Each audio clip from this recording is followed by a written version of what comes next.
what about onboarding AI, right? If AI agents and co-pilots, and for your organization, maybe you're rolling out Azure, or not Azure, Microsoft Copilot.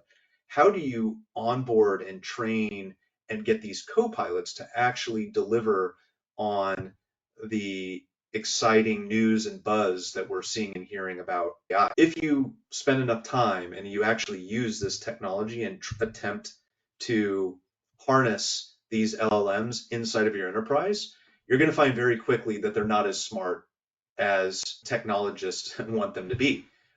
You could have all of the context data in the world, PowerPoints, Word documents, emails, but without a concise, explicit glossary and dictionary that highlights the vernacular of your organization, these co-pilots are not going to answer questions accurately.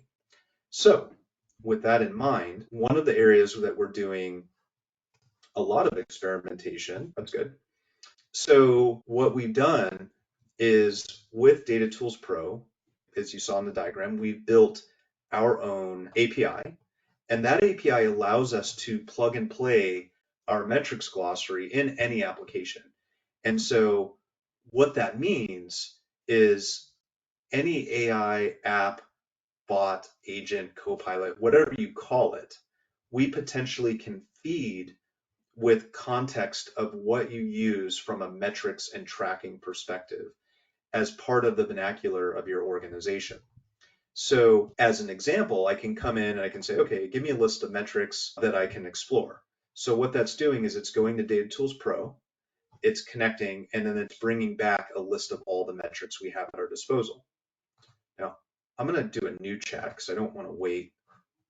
I don't really care or want it to go through all the metrics. It is going to literally list all the metrics. So I'm going to start a new session, and then I can say, okay, how many signups do we have per month? Now, the trick or the secret to getting AI to answer questions like this, obviously you have to feed it data. In this particular example, I have preloaded an Excel sheet with a sampling of signups. So 32 is correct. So I can say, how fresh is this data? So you can see that AI should tell me how fresh the data is, but I've hard-coded or uploaded data, so March 9th. So in uploading the data, there's 3 pieces of information that the dictionary needs, or the AI needs. It needs a glossary, so it understands the questions that I'm asking.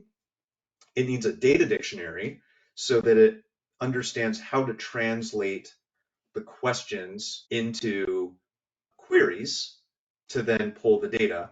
And then it obviously needs the data that ties to the dictionary. So it's really those 3 pieces of information that AI needs to successfully analyze and use data. And so we've been putting this to work. We've been iterating on this, and we like using GPT to experiment. I'm not saying use ChatGPT to upload and connect to your data. Actually, I would tell you the opposite as a consultant. But we do love using ChatGPT to experiment and rapidly iterate.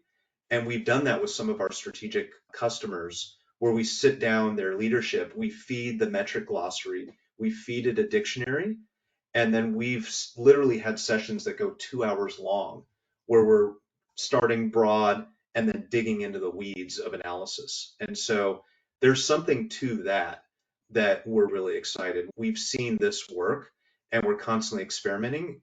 And so the role of DataTools Pro is making sure that we can build that like keystone of the knowledge graph to provide and make it really easy to deliver the definitions for not only end users, not only developers, not only Salesforce professionals, but also AI agents.